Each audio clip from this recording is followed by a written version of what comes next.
What's up, Ramblers? It's your favorite CEO, Angelo. Before we start, today's episode is sponsored by OffSource. Actually, the entire podcast is sponsored by OffSource as part of our resource initiative to bring founders and entrepreneurs like you as much support as possible. What is OffSource? Glad you asked. OffSource is a service tech startup based right here in Connecticut, and they are changing the game. Instead of matching founders with a singular virtual assistant, they provide founders with an entire team of virtual assistants that are in-house and cover a wide range of services like admin, bookkeeping, social media management, graphic and web design, and so much more.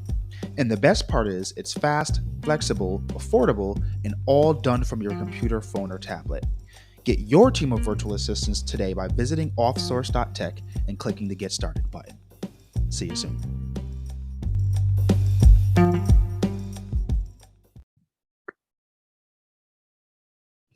Hey guys, welcome back to another wonderful episode of The Ramblings, and I'm your host, Angelo Roberts. And I literally am on Instagram Live and told them I wouldn't do this, but I can't. I know I have been on a hiatus, guys. I know, look at my hair. It's nappy.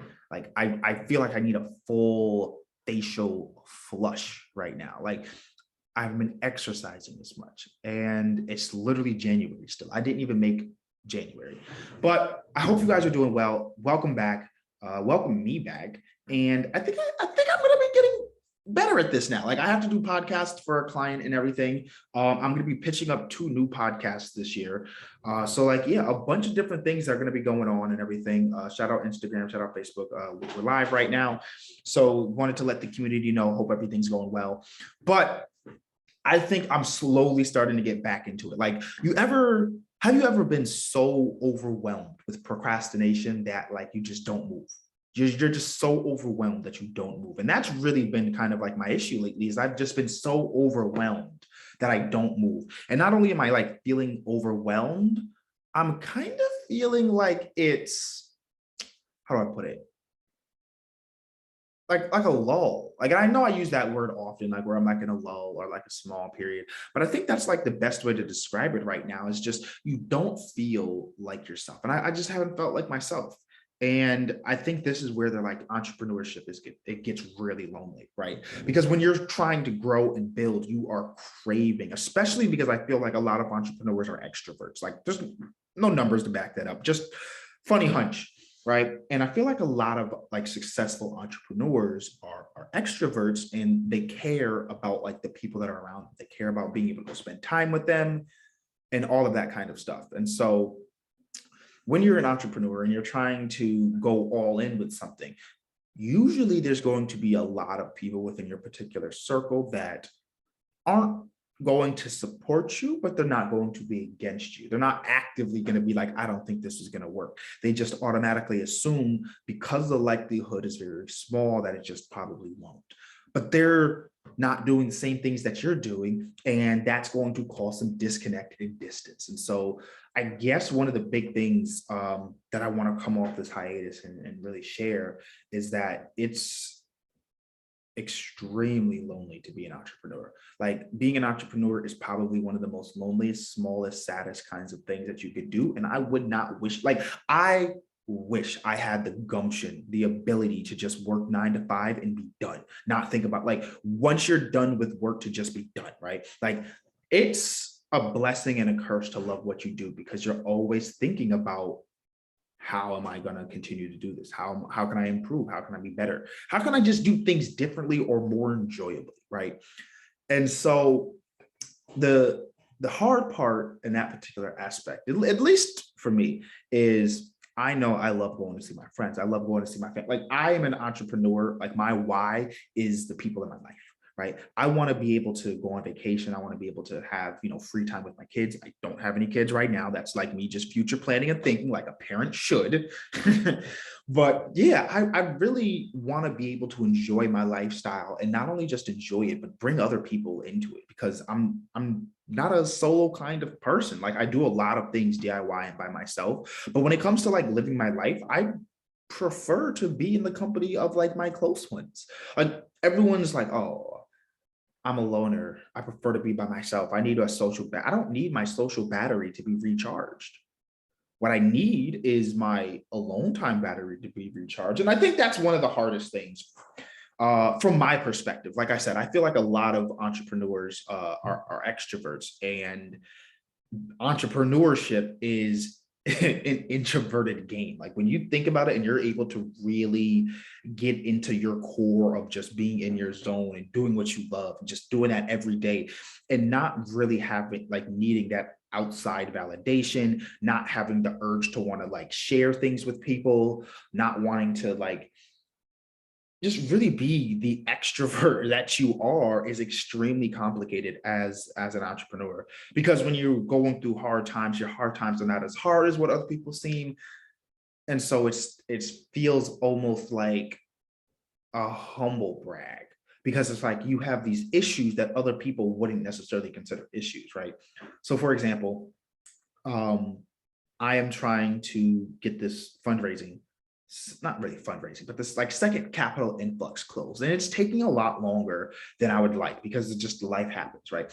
But it's driving me crazy. It's driving me like absolutely insane almost. And it's a problem for us. Like for me, I feel like that's a problem that we have, right? And so that's something that I would vent and talk about. But when I go to talk to, someone that, hey, I am having issue because a deal that is worth, the first check is going to be like, it's a six-figure kind of deal. And it's not like a personal thing. It's for off source. It's not even like a thing. It's really just a capital influx because we need it. And to someone else, that's going to be like, oh, you're bragging. Like I had to worry about my boss yelling and spitting in my face and almost being fired and all this kind of stuff. And it almost makes you kind of want to like seclude back, like recluse yourself. Is that the word? I don't know. Recuse. Anyway, like when recuse, I think the word is recuse. When someone's asking you to like remove yourself from a particular situation, not someone's asking you, when you remove yourself from a particular situation, I found myself not really removing, but distancing myself, if you will, from particular situations and friends, because I always just felt like when I was sharing my stories, when I felt like I was sharing my wins or my losses, it always felt like either I was sharing too much, like in the sense that even if I'm talking about a loss, it shouldn't really be viewed as a loss because it's way better of a loss than what other people are losing, right? And so you have a different set of complaints. And while that is absolutely true, that's exactly what they are. They're just a different set of complaints. And so, everyone's different in that particular sense, but that's really been a reason why that I've been staying to myself a lot, because I just don't feel comfortable sharing, because it's not what other people would want to hear. And I recognize it's going to sound absolutely crazy. Like, how do you sound complaining about, the timing of a $34,000 check, right? Where someone else isn't even getting a $34,000 check. And I've met, other founders and entrepreneurs that are trying to raise, $100,000. And here I am, have raised that and doing a capital influx. And so it's extremely, sometimes hard to be solo when you're not a solo kind of person, which is why I'm starting like a networking. I'm just starting a community, right? So Offsource is obviously trying to grow a community of shareable employees. But what I'm trying to do on a personal side is just grow an entrepreneur friends, a friendpreneur community, a friendpreneur community. And so what I'd like to do is really be able to bring a lot of other entrepreneurs and founders and owners together that are in the youth, because as you get older and you've been in the industry a lot longer, you make other colleagues and friends. But I really would like to make a community for like small entrepreneurs and business owners to really just be able to talk, right? It's more than just sharing your wins and your losses and just like, hey, how can we do better in this kind of things? It's having someone that understands exactly the kind of problems that you're dealing with, and then you can bounce ideas off each other. But it's about that understanding first, right? Have you ever like vented to somebody and then like midway through your venting, you realize this person doesn't have the capacity to understand or offer a solution for what I'm trying to do? People can only see things from the perspective that they have. And if you're not an entrepreneur, it's very hard to view things from an entrepreneur perspective because there's a lot of different decisions that have to be made. And from what I've been seeing, I, more people are wanting to become entrepreneurs as a means to escape versus it being a means, period.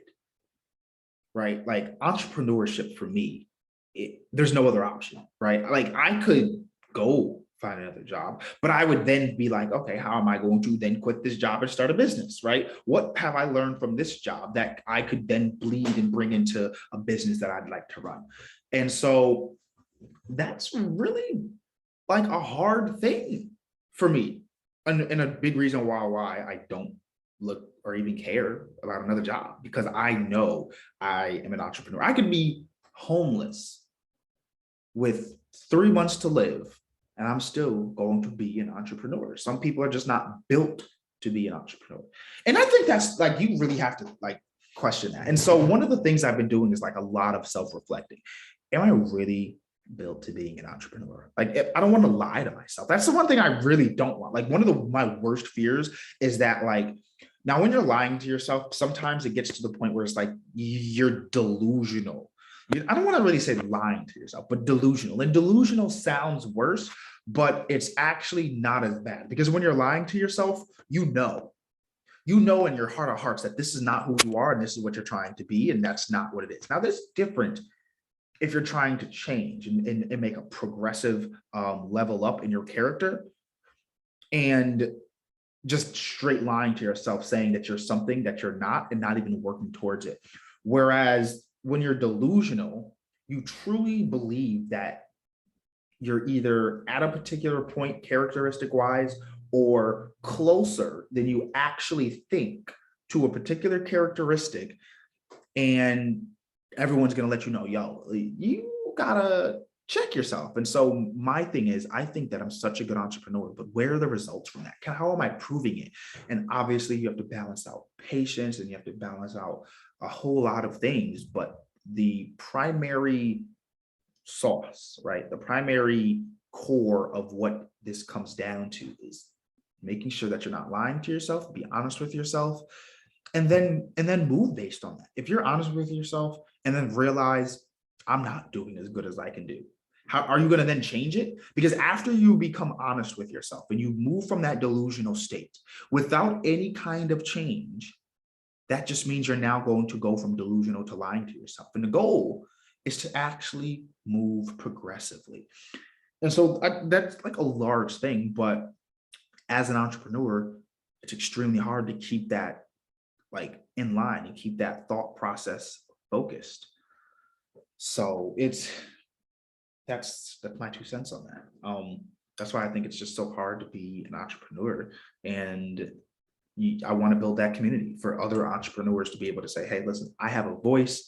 I have a friend I can talk to that's not going to judge me. That's not going to make me feel weird about having different problems than other people.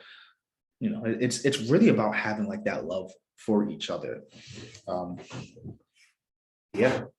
I want to like slightly switch gears really quickly. I've been doing a bunch of different things in the podcast, and I just wanted to bring something to people's attention. Offsource is hiring. We are hiring for an account manager, a sales leader, and a chief virtual assistant. So if you're listening to this podcast, feel free to reach out, let me know. I'd love to hear from you. We're taking applications. I'll actually put the link to the application in the description, because listen, if you're listening to the podcast, I'd absolutely love for you to come check us out and work with us. We're looking for like full-time positions, people in the core. Let me talk about that too, while we're here talking about hiring, right? So one of the things that I've realized is there's not a labor shortage when you're a one, good company, two, give the people what they want. Like when you give the people what they want, it's very hard to not find the talent to be able to meet that. For example, right? Apple. My aunt works for Apple, and she's been working remote since She had moved since before she moved down to Connecticut, right? So she has been 100% remote. So for a lot of Apple's staff that are on the corporate end, they were unaffected because they've already been working with fully distributed teams for a very, very long time. And so because of that, there's no reason to lose your job. Like, think of it like this, right? People are quitting their jobs for multiple reasons. And it's really because of options. I know you can't see, but I'm getting real comfortable right now. Because I want to talk about like that labor shortage. There's no labor shortage if you are a good boss or if you have and provide quality jobs. Now, obviously, not everyone does work that is going to be seen or viewed as luxurious, if you will, that's status taking, but everyone has to have a job that pays.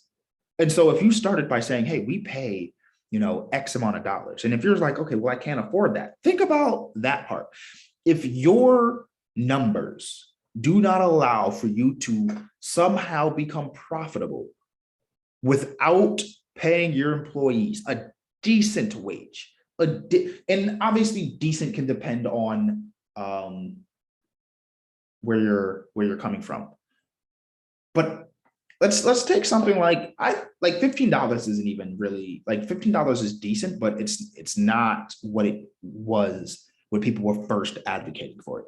So I think it was like 4 or 5 years ago when people were first starting to advocate for like the $15 minimum wage, then would have been a great time to implement that. But now we're moving up in the world. And so you have to think, okay, if my prices don't allow me to pay people to do a certain thing, then maybe I shouldn't do that. Maybe I should think about raising my prices. Maybe I should think about a whole bunch of other kind of avenues to make money and bring money in. Maybe I should look at virtual avenues. Another thing, and here's a big thing, like and this is towards the future of work, but for a lot of owners that like really need a body in the office to feel productive, you're going to lose long term. And I don't even like to, I'm not an absolute talker. I said absolute. I am not an absolute talker in the sense where I say, this is what it is, right? I like to live in that gray space. It could be, it could not be. There's a bunch of different scenarios that we could, list out on why something happened or did not happen. But I am almost 100% sure around my particular stance on this future of work. And I've been seeing this a lot more. For owners that require a body in the office for no good reason, other than I would like to be able to see that person walk over at the end of the day and say, what are you doing? If that is your reasoning for needing to have somebody in the office, you are going to lose. And it's not going to be like a small loss. You're not going to lose 100 to 99. You're going to lose 100 to like 50. You're going to get blown out like the same way Dallas blew out Miami or something like that. Oh my God, that was terrible. Someone's going to call me out on that. If you're listening to the podcast, send me the game where Dallas blew a team out by like 72 points. And I believe it was a preseason game where they won by like 70 something points. And it was like, oh my God, how does this, like, I don't even think the team scored 50 points. Like, it was that bad. And if you're an owner and you require your employees to come into the office for no good reason other than I need to be able to physically see you, ask you questions, see what you're working on, get an immediate, in real life, real time response, you're going to lose. And it's not going to be long term because we are already seeing a lot. When I say a lot, I mean a lot. Mass amounts of numbers of people quitting their jobs, not over money, over the ability to work from home. The pandemic has shown us that we have the ability to work from home and that that business can operate smoothly without a hiccup if we're working from home. But for some reason, certain owners are like so attached to the way things used to be that it's going to cause that to be their downfall for the future of how things are going to be. Because how things were aren't how they are and aren't how they're going to be. And so one more time, things and how, oh my God, I already messed that up. The way things were are not the way they are and are not going to be the way they're going to be in the future. Long-winded answer for saying you need to keep up, you need to change, right? I talk with some of my clients and we talk about like the employment pool and the hiring process right now. And people are always thinking they're looking for a professional, they want to charge us, they want to, pay a certain amount of money. They're saying a bunch of phrases like, this is an employee's market in today's day and age. Back in my day, I would never talk to a potential employer like that. When I was growing up, my parents taught me this. When my parents were working, we did things like this. Back in my parents' day, back when we first started, think about it, newsflash, those days are gone. We no longer live in the days of being able to take advantage of your employees at that kind of level. And I'm not an advocate for saying that it was, okay back then, but it just was the culture and people accepted it and had to move around it. Now the pandemic has changed the terms of what employment looks like. Not only is it the pandemic plus internet, like the internet has changed things. I say this, right? A friend and I were talking, and back in the day when you wanted to go to apply for a job, think of your parents. Not anything crazy, right? We're not going to go back super far, which depending on how old you are and how old your parents are, it's going to feel super far. But heck, if you have a significantly older sibling or cousin or aunt, you could use them as well. When they had to go apply for jobs before 2000, job applications were like in person. You get to fill out with paper. So let's look at that timeline. Let's look at just the time an employee has, right? One, you're at work. In today's day and age, you can be at work and apply and look for other jobs. Prior to 2000, 2005, you weren't going to be at work looking for another job because it required you to leave. So even if you were looking for another job, you had a limited amount of time in order to actually apply and go. The other thing is, you had to go get a paper application.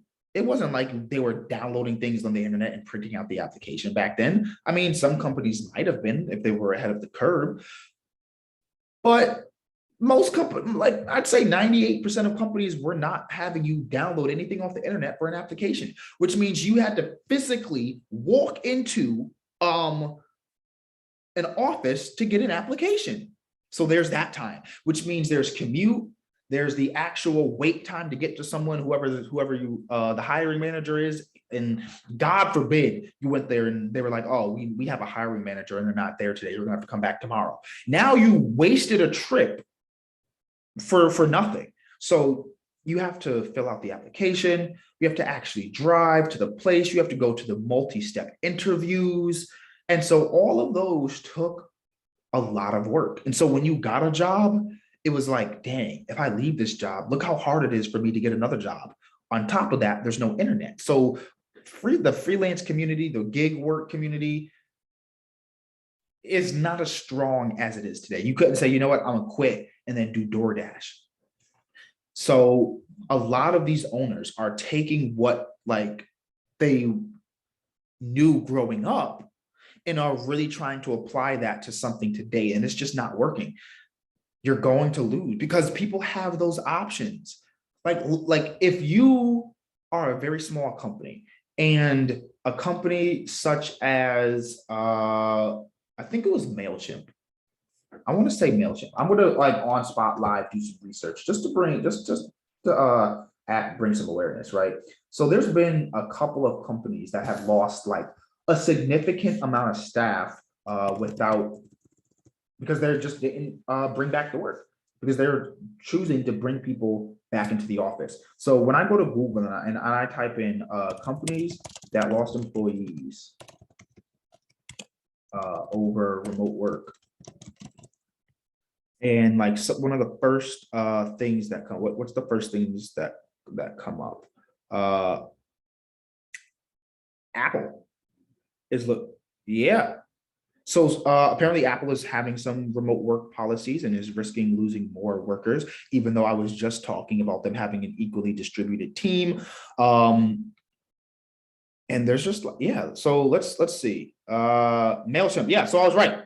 MailChimp is one of the companies that lost a good amount of employees because they chose to not be remote.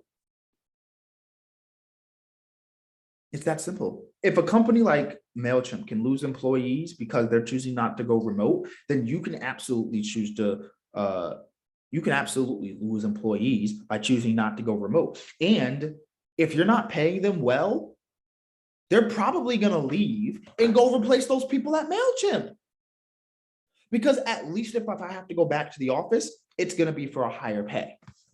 So I want that to ruminate with you guys. And I know I've been a little bit choppy. This is probably going to be one of the harder podcasts to finish, only because I'm jumbling, I'm rambling. And it's called the Ramblings for that particular purpose. But hey, but yeah, I just really wanted to bring that back to your attention. I think that this was a great way to really jump back into 2022.